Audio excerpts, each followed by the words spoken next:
Assalomu alaykum obunachilar, mebelchi bolalar obunachilari. Biz Instagramda ko'rib borayotgan bo'lsalaring, kuzatib borayotgan bo'lsalaring, YouTube kanallarimizni ochdik. O'tib obuna bo'libsizlar. Inshaalloh manfaatli bo'ladi. Xo'p, Span Yantro'miz hozirda obzorda. Bu high-tech stilda ishlangan, egara tomonidan zakazga qildirilgan ekan. Xo'p, shu panelga keladigan bo'lsak, kupeli 3 eshik, bir tomon Mursko, bir tomon Zgenskiy, o'rta polkalari. Holatlar zo'r holatda turibdi, ideal holatda.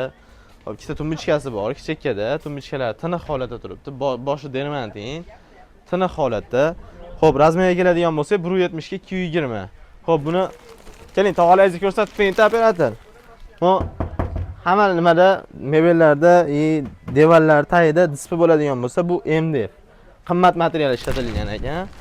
Xudo xolasa, tagi senli bitta butun. Xo'p, Trimosini olib kelib ko'rsatib qo'yasiz. Rollar yangi qo'yilgan, holatlar tiniq holatda turibdi buni. Xo'p, bu tomonga tonni parxomellar taklasa bo'lar ekan. Ixcham bir tomonlama turar ekan. Bitta senli aynayi ham bor, bir tomonda kichkina aynayi ham bor. Stolchasi ham bor. Bu narxiga keladigan bo'lsa, biz obunachilarga vodiy bo'ylab dastavkasi mutlaqo bepul 4.200.000. Kimga zarar bo'lsa, ekranda nomerlarga aloqaga chiqishlari mumkin. Barter xizmatlarimiz ham bor. Ishlatilmayotgan mebellar bo'lsa, eski mebellarni ham olaveramiz. Ekrandagi nomerlarga aloqaga chiqishlari mumkin. O'tib obuna bo'lasizlar. Hammaga rahmat.